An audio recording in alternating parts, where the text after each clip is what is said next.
All right. Ladies and gentlemen, there you have it. All the questioning, the wondering, what's next for Sean Payton? Well, you got your answer. The New Orleans Saints trade Sean Payton to the Denver Broncos for exactly their 2023 first round pick, which is going to be number 30th. Their 2024 second round pick.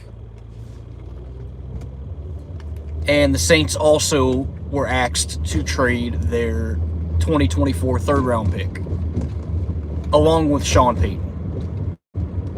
So with that being said, that handles it. That's everything you need to know. The New Orleans Saints have a first rounder when the worst scenario for the Saints was they weren't going to have anything. They weren't going to get anything for Sean Payton. Sean Payton was about as close as possible to saying, you know what, I'm going to sit out another year and I'm going to go back to Fox. And instead of the Saints getting absolutely nothing for him and him eating our money away, we get something for him. So in the grand scheme of things, all you can ask is that, hey, we have a first round pick. That's about all you can ask. Now, with that being said, this can open portals of opportunity for the New Orleans Saints if they were looking to trade to try and get up in the draft. So what I mean by that is the New Orleans Saints are in a rebuild mode. There's no argument with that. We're in a rebuild mode. It's inevitable. Even if you roll with what you got this year, you're still in a rebuild mode. So with that being said, the New Orleans Saints are likely going to be getting rid of a lot of veteran players. And, there are a lot that can be named in this list. Michael Thomas. But what I'm saying is, if you package up that 30th overall pick with what could be a potential asset, considering we're trying to get rid of some guys likely, the Saints could move up in the draft and potentially get a mid-rounder, a mid-first rounder. So you package up Michael Thomas and that 30th overall pick to, a team like the Houston Texans, who are going to be drafting a quarterback. And the Texans have, the 12th overall and the first overall? Or the second and the 12th overall? You package up that 30th with Michael Thomas and, maybe somebody else. Cam Jordan, somebody like that. Dude, I think it's a likely opportunity that they trade. We can get a mid-first rounder, which in that case, we can get a quarterback. Anthony Richardson.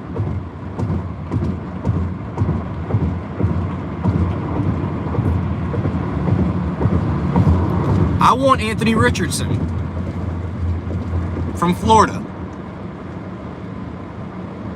And, a 30th overall pick in the first round, it's not the greatest. It's not what I wanted.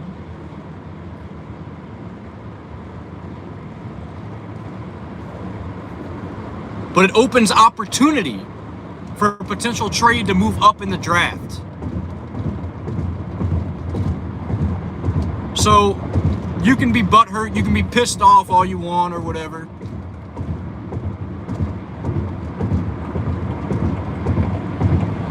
But hear me out. Either one of two things were going to happen. Either this, that's it. So you can't complain. Did I want a mid-first rounder at least? Yeah, I did. It'd have been nice to see him go to, I don't know, shit, at least the LA Chargers. If nobody else, at least the damn Chargers. Because I think they're picking like 21st or something. That would have been better. I don't know why the Chargers didn't fire Brandon Staley still.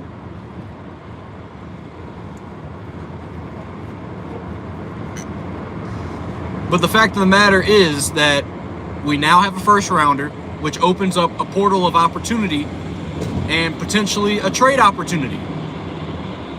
Michael Thomas is gone, dude.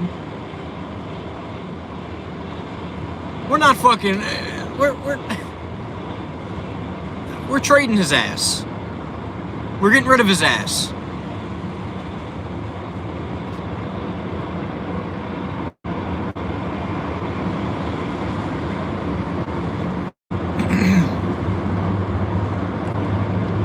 So with that being said, you can automatically add him into a trading bid.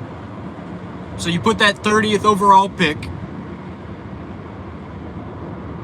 And, I mean, Michael Thomas, add him to that.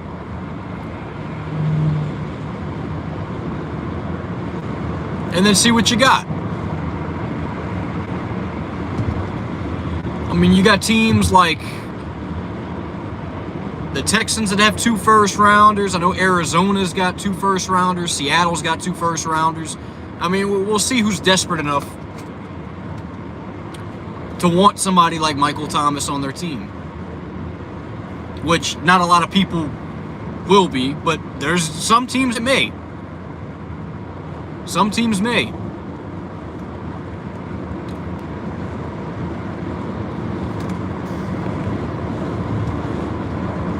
So we have a first rounder. That's all I can say about it.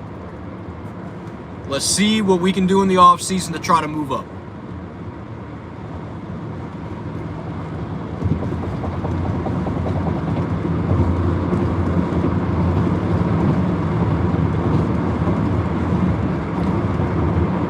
But I mean, guys, that's about as that completes it. That's it.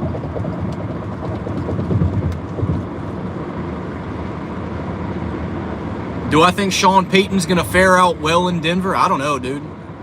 I don't know. It's going to be interesting to see how that all shapes out.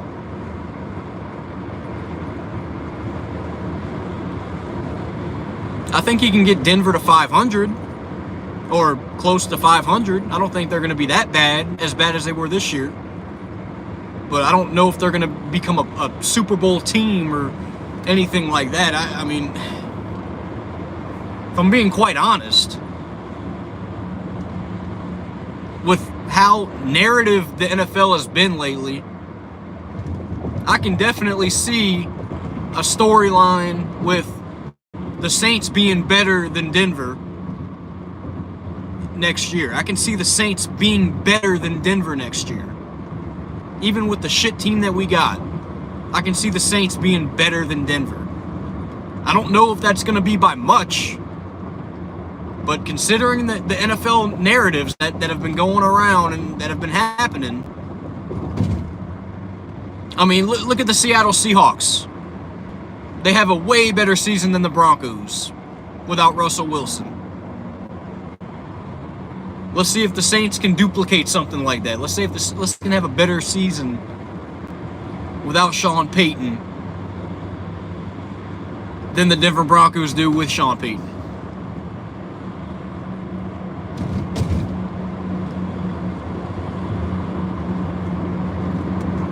I mean, this division is going to suck next year. It's inevitable. This division is not going to be...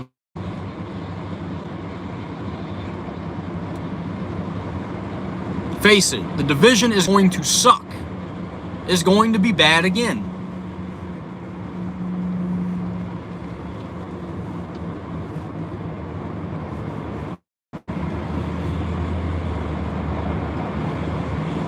So with that being said, anybody can win this damn division there. I'm convinced. Anybody can win this division next year. All 4 teams are bad enough, and Atlanta too.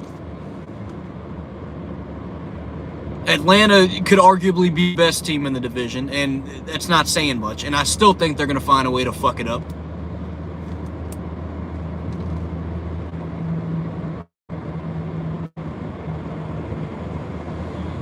But the division could be winnable for the Saints next year. I don't think it's out of the ordinary to think that this division cannot be winnable for the Saints next year. Tom Brady's not going back to Tampa Bay. Tampa Bay is on their way down. They're going to suck. Carolina, we don't. Frank Reich with Frank Reich as their head coach, that could be different.